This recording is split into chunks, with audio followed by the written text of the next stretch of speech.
And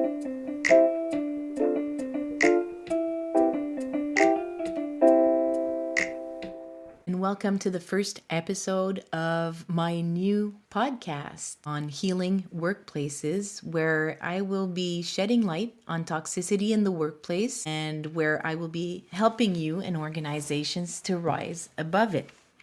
Before I start, maybe I'll present myself since this is the first episode.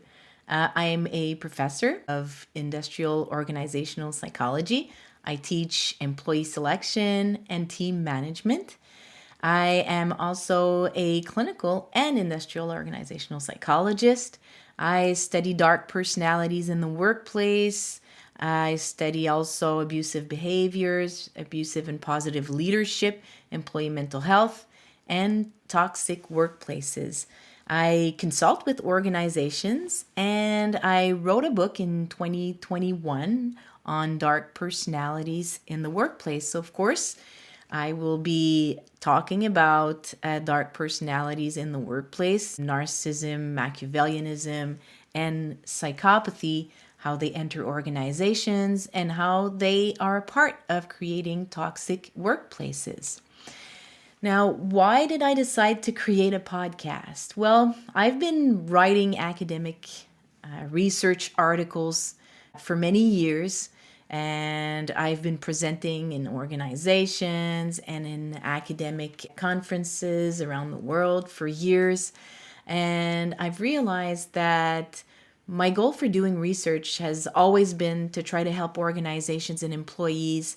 And I didn't find that academic outlets really allowed me to reach who I wanted to reach the most, which is you, the people who are interested, who are either suffering in a toxic workplace or who have the power of changing workplace cultures.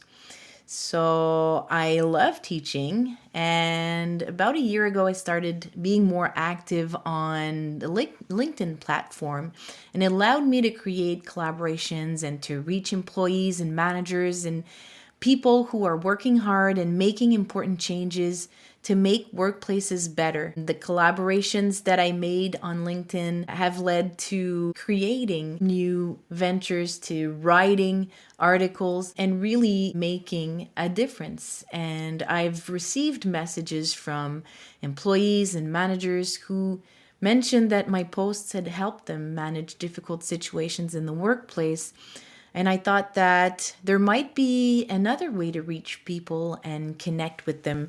And that's when I thought about creating a podcast. So my goals really for this podcast are first and foremost to help employees and managers who are suffering in workplaces, trying to help them better understand what a toxic workplace is, how it can affect them, and give them advice on what they can do to heal.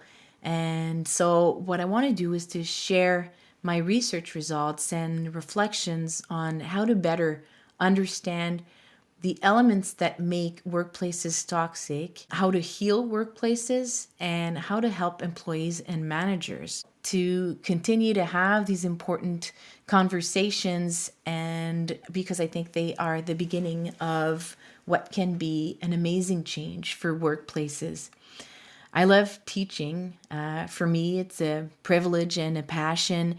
And I thought that I would explore another way to teach and reach others beyond my students, beyond my classroom.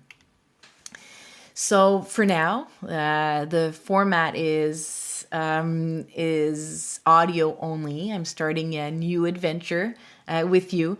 I'm not sure where it will lead or how long it will last. I will be learning along the way, no doubt in that.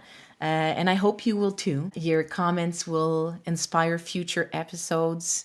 I'm really doing the podcast to help people, so please don't hesitate to suggest themes that you would like me to address or ask questions. And I will answer questions in writing and in future podcast episodes. So are you ready? Let's dive in. Maybe the first question is, why is it important to have discussions on how to create safe workplaces and on how to heal broken or toxic workplaces. Let me give you a few stats. In their annual survey measuring work-related stress, the American Psychological Association found that 1 out of 5 employees reports working in a toxic workplace, which makes it a widespread phenomenon. In addition to having lower levels of health and well-being, it's been found that employees navigating in toxic workplaces are less productive, less engaged, and at a higher risk of burnout and other mental health disorders. So, of course, there are costs to all of that. When employees suffer from mental health issues, the costs are not restricted to individuals.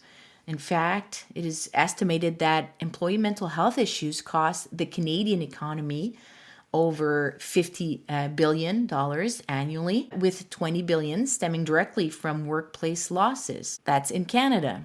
In the United States, generalized across the U.S. workforce, missed work days for mental health issues is estimated to cost the economy about $47.6 billion annually in lost productivity. And what about the EU? Well, mental health problems among employees cost the European Union economy about 170 billion euros a year.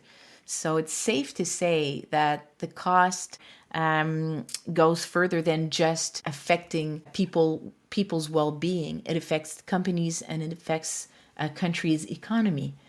There are decades of research that have highlighted how a workplace can become stressful and contribute to someone's mental health problems and illnesses. Scholars, practitioners, and organizations have all offered tools and solutions that can be implemented to increase employees' health and well-being.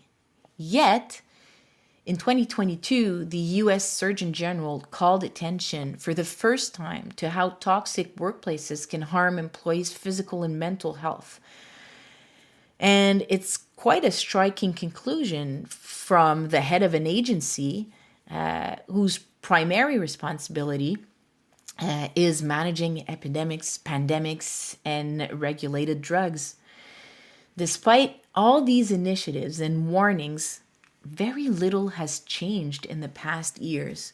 In fact, a recent Statistics Canada Canadian Labour Workforce Survey reports that over 4.1 million Canadians still experienced high to very high levels of work-related stress, representing about 21% of all active workers. Imagine that, 21%. That's 2 out of 10 of all active workers experiencing high to very high levels of work-related stress. I'm thinking, of course, I'm in Canada, but I'm thinking that the numbers are probably similar in the US and across the world. So in other words, our workplaces are making us sick. So why are we not making progress on dealing with toxic workplaces? It's probably a question you're asking yourselves right about now. And this is an overview because I will dive into each of these causes in future episodes with you. But some of the reasons why is that a lot of the systems that are in place within many types of organizations, private and public, are there to protect the organization's reputation, leadership's reputation. And in doing so, oftentimes it protects perpetrators of workplace abuse and toxic workplace behavior more than it does victims. And a lot of systems are also profit or performance first, and they create these types of cultures, and it is affecting employees' well-being. There's also another reason, I think, that we're seeing more and more of what my colleagues and I, in an article in Harvard Business Review in 2024, have called care washing. So organizations pretending to care, kind of applying a band-aid, if you if you allow me, solution to a deep problem within organizations, and saying or telling employees that they care about their well-being, that they are their first priorities, while their actions were actually not following their words. Another reason is the way that we define leadership, which strongly influences who we hire as leaders. Oftentimes, these characteristics of individuals that we hire for leadership positions do not align with a healthy culture, with taking care of employees. These leaders oftentimes are unable to listen to employees, are unwilling to listen to employees. They don't show any compassion towards employees. They show no empathy. They oftentimes are also very profit driven, no matter how much it may affect their employees and their teams. Other leaders are chosen and they don't have the courage or don't have the training to address toxic behavior in their teams, in the organization. So that's another reason why we are not progressing. Leadership trying to hide negative behavior, trying to protect themselves, so is another reason.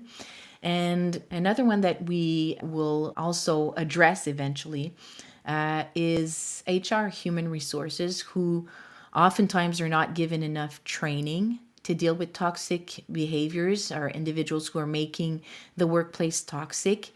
I've talked about individuals presenting narcissistic or psychopathic traits, so they don't have the training to deal with these individuals, or they're not given the resources to deal with these individuals, and therefore you can have the best anti-harassment policies, but you don't have anyone to implement them correctly, and it creates a culture of fear and retaliation. And other times, HR are not given the appropriate power to act against individuals who make the workplace toxic. Again, we will address all of these in future episodes if you should decide to continue with me. What are symptoms of a toxic workplace? These are going to be addressed as well in future episodes. But if I was to name a few symptoms, I would say organizations that are profit or performance first over and above people's well-being. In those organizations, there is clearly a lack of work-life balance. Employees and managers are expected to work even during their free or personal time. They are asked to deal with unmanageable workloads and unmanageable or unreachable or impossible goals. There is usually very little to no recognition for the work being done. It's a culture that can be associated with a lack of respect for who individuals are, for both employees and managers. It is oftentimes cultures where the communication is top down, where employees don't have a voice. Organizations where you will see a lot of fake caring in leadership. They pretend to care, but again, their actions say otherwise. There is no support for employees when employees need support. The differences or individual differences are viewed as flaws. And lastly, I would say a culture where employees who come forward with a complaint, or you may call them whistleblowers, are perceived as problematic employees, rather than looking at maybe the toxic behavior as being problematic, they oftentimes, whistleblowers are retaliated against. That will probably be the subject of one of the episodes that we will have on toxic workplaces. Now, what are the possible impacts of working in a toxic workplace for employees and managers as well? Working in those toxic workplaces can cause a lot of stress that may lead to anxiety, burnout, and even depression. Feelings of being inadequate because, again, the goals are unreachable. Being unfit, being incompetent. Oftentimes, at the end of the day, employees feel depleted. They don't have energy left for family, for friends, for activities, basically to take care of themselves. And it doesn't just affect work. Being in a toxic workplace and suffering from mental disorder symptoms, it affects us in every aspect of our lives. It affects us in our personal lives as well. And one of the things that we often forget about is that toxic workplaces don't just affect employees, they also affect their families, because it affects the employees' well-being and the employees' ability to not just take care of themselves, but to really be there for their loved ones.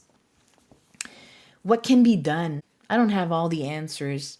I think that many experts need to join forces for us to be able to find answers and apply them to workplaces. I have some answers, and I will dive into them in more detail in the future. But as an overview, I think it starts with leadership, because leaders are the creators and the enablers of workplace cultures. So it really absolutely starts at the top. So who do we hire as leaders? Who do we want as leaders? If we want leaders to create positive work cultures and positive and healthy workplaces, then we need to hire individuals whose values and abilities or competencies align with that positive culture that we want to create. I think we need to train managers on how to deal with individuals who make the workplace toxic.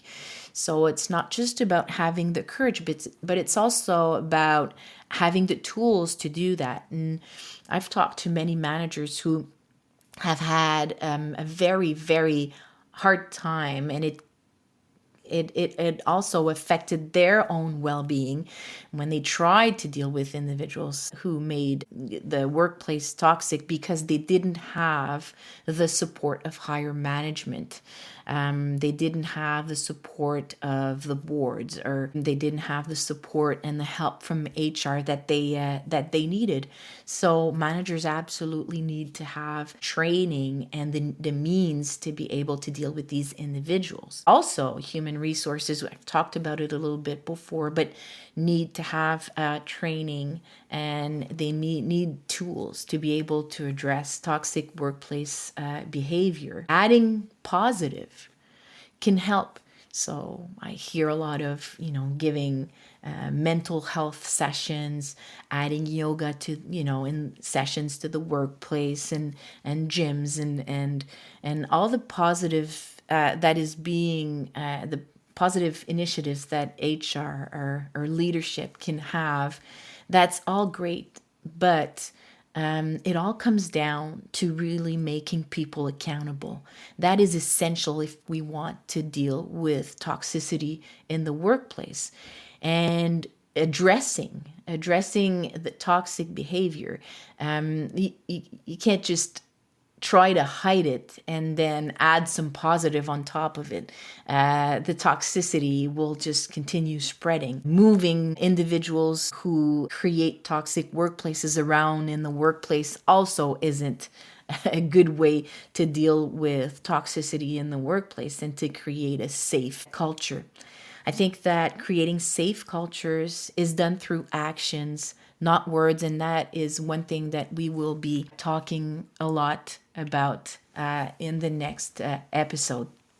So, really, I want to thank you for listening to this first episode. I'm very excited to be starting this new adventure. I hope that you will learn as much as I do. And I really look forward to reading your comments and questions and suggestions for future episodes. So please join me for the next episode where I'll be identifying elements that are making workplaces toxic and the subtle or not so subtle signs that you shouldn't ignore.